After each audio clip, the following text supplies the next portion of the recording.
As Seth Godin would say, your job is to maintain, whether it's pulling on different resources, having a very lean company, maybe even having a day job, which is why I'm a big proponent of side hustles rather than just diving in. Whatever you need to keep those resources going until you start to attract the right people. My name is Damon Brown of DamonBrown.net. My main thing is helping you as a side hustler, a solopreneur, or otherwise a non-traditional entrepreneur. Today we're going to talk about one of my favorite theories. It's called 1,000 True Fans. It's by Kevin Kelly. He's actually a legend in the tech industry and in the general pop culture industry. I've talked about him in previous videos and shows in relation to Seth Godin, who's a mentor of mine. I love his work. You can check out his work at akimbo.com. Today we're going to talk about Kevin Kelly, though, and his theory of 1,000 true fans, and how you don't need that much, or what Seth Godin would call a minimal viable audience, to actually make a decent living at what you're trying to do. If you want to learn more about this programming, be sure and subscribe to the Bring Your Worth show every Monday, Wednesday, and Friday, 11:30 a.m. Pacific Standard Time, Vegas time. You can actually subscribe for free at youtube.com/BrownDamon. Just click the link to the side, and be sure to subscribe, not only to like, to share, share it with other people who are non-traditional entrepreneurs who are trying to get where you're trying to go. Because if you have other people going with you, you can get there a lot faster, or at least a lot better. All right, so 1,000 True Fans comes from a classic blog post from Kevin Kelly. I think it actually might have been before they invented the word blog. We're talking 15, 20 years ago, back when people were on LiveJournal and Facebook was just an idea, and going back all the way to MySpace and Friendster. What he talks about is how you just need 1,000 true fans. Because if you have 1,000 true fans, then you can actually financially get by, or at least have a decent living. Now, the definition of true fans are people who will go out of their way to get whatever you want, get whatever you're providing. If you have a new book, they're gonna go and get the book before they even read the description. If you have a new album out, they're gonna go and grab the album before, no matter what.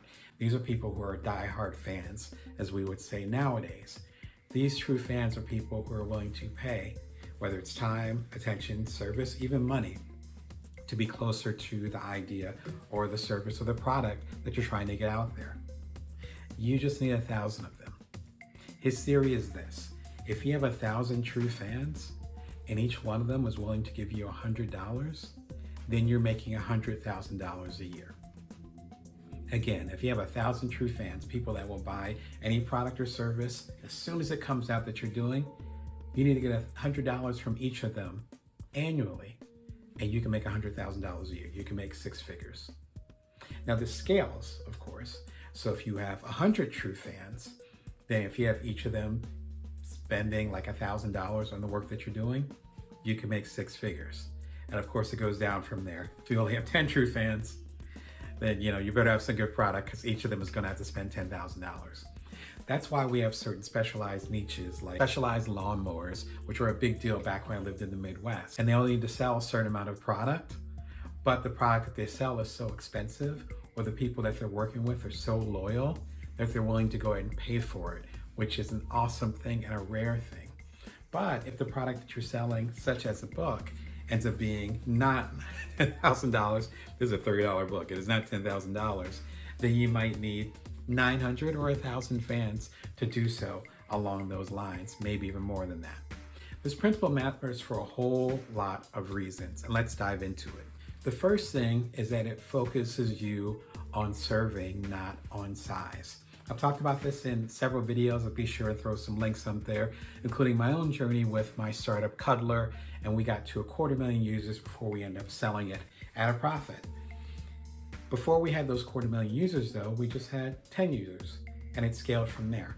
But because we focus on serving those users, we're able to get to that higher level. Now, so many people that I coach that are rushing to get the maximum amount of people in the door. But with Kevin Kelly's argument, and with my own experience, and many of the people that have coached experience, you don't need to have 1 million people off the top. About that in a video that I did recently about 2 Chainz, the rapper, if you're familiar with him, and Seth Godin, the thought leader, and their argument or discussion about minimal viable audience. Be sure and check that one out. If you focus on the minimal viable audience, then your focus shifts from trying to make as much money as possible or trying to have as much turnover to actually serving your audience. And there's a ridiculous long list of benefits from that. If you end up focusing more on your true fans, then you can actually build true fans. I was recently talking to a coaching client and talking about how you might be connecting with tens, dozens, maybe even hundreds or thousands of people, right? If you're fortunate enough to be exposed to that many people when you're at a conference, or if you do keynotes like I do, or you end up having a big social media audience, you're exposed to tens, maybe hundreds of thousands of people. Only a fraction of those people are going to be what Kevin Kelly would call your true fans. Your job is to find them. They're the people that are going to hang around afterwards when you have an event, and they're going to hang out and want to learn more about your product or service. They're the people that are going to be retweeting or liking or sharing your ideas on your favorite social media platform. If you're like me, which I highly recommend, you have some type of email newsletter or some way of actually, as I say, owning the land versus renting someone else's platform. If you have something like joindamon.me, which is an email newsletter list that I've had for a couple decades, but got serious about 5 years ago, where every Wednesday at 5:55 a.m. Pacific Standard Time, y'all get a newsletter from me. You get a message. That people that sign up for that at joindamon.me, they are more than likely going to become those diehards, those true fans, those hardcore folks. Those are folks you want to focus on. So in my case, I've done 4 TED Talks. I've done a lot of keynotes. My 26th book called Career Remix, Get the Gig You Want Based on the Skills You Got, is coming out in a few months. I've had bestsellers. All the people that I've been exposed to, small fraction of them, a little piece of them are the true diehard fans. You might be one of them. They're the people that pre-order my books before the ink's even dry. They're the people that join my boot camps that I have over at damonbrown.net. They are the folks that subscribe to this YouTube channel and subscribe to it from the beginning when I started and my lighting was all jacked up. Those are the diehard fans. Those are the true fans. If you build the true fans and you sort them out, then you're able to serve them. And as you serve them, they're going to bring in other true fans, what Seth Godin would call a tribe. But you can't get the whole tribe at once. You got to start with one. As 2 Chainz says in the other video that I made, you start with 1 fan a day, 1 song a day that you're creating, 1 product, 1 service, 1 person. If you do that, you build that true fan in there. And again, if you have 10 true fans that are willing to spend thousands of dollars on your work, you don't need 1 million people. So number 1, if you focus on the true fans, you shift to service rather than quantity. Kind of like quality versus quantity. The second part that occurs is, as I mentioned before, you end up focusing on the minimal viable audience. That's the smallest audience that's the most dedicated. The minimal viable audience is the smallest audience that's the most dedicated. It's almost like it's inversely proportional. Because you're trying to go for everybody, then you're going to be nothing to everybody. But if you're very specific, then that matters a lot. As I've said in other discussions, I'm focused on non-traditional entrepreneurs, side hustlers, solopreneurs, people who are part of the LGBTQ community, people who are BIPOC, so Black, Indigenous, people of color, people who are underestimated and over-mentored, who don't have the usual resources, the people that are the target specifically for my latest book, Build From Now, that's written for them. That is not for everybody, right? Because of that, I'm able to attract my true fans. Well, my friend Nilofer Merchant, she has a great book called The Power of Onlyness, which she would call signaling. If you're not willing to not have certain customers, if you're not willing to stand up and say, this is who I am, you're not going to attract those true fans. If you're not attracting the true fans, then you're not going to have true fans. You're going to have fair weather friends. You're going to have people that come through, maybe when you have a new book, maybe not.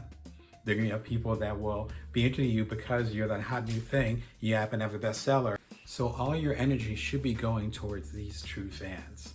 And if you're not signaling, as Nilofer Merchant would say, your true self, your best self, then that first part of the process might be a little lonely because not everyone's going to get what you're trying to do. And as Seth Godin would say, your job is to maintain whether it's pulling on different resources, having a very lean company, maybe even having a day job, which is why I'm a big proponent of side hustles rather than just diving in. Whatever you need to keep those resources going until you start to attract the right people.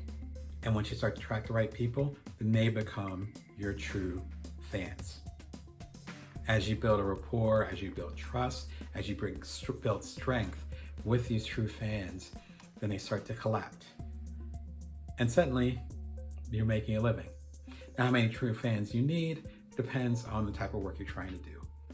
For me, I need hundreds of true fans, as I found out, to make a decent living. Other people might need thousands. You just might need 10. But no matter what path or what you need for your particular lifestyle or your particular creativity path, it always starts with one. I remember those moments when I found my first true fans as an author, as a keynoter, as a TED speaker, as a coach even. I remember those moments. You'll know when it clicks. And you know that's a person that will support you on your journey because you're supporting them 100% on theirs. If you want more insight into finding true fans and finding your creative rhythm, particularly as things go up and down, and we all have our hills and our valleys and all the ups and downs with it, be sure and check out my free playlist over at youtube.com/BrownDamon, again, part of the free Bring Your Worth network. And it's a playlist called Creative Habits and Routines. It's about a dozen videos, all about 10 minutes long. They'll give you insight from Beyonce to Oprah to Simon Sinek to, I believe, Matt Cuban. I don't know who that is. Mark Cuban is in there. All kind of insights from all types of creative, successful entrepreneurs that will show you ways that you can keep your collective rhythm or your personal rhythm going while the collective figures out who you are and they figure out if they're true fans of yours or not. Until next time, remember to bring your worth and that you can always build from now. Take care.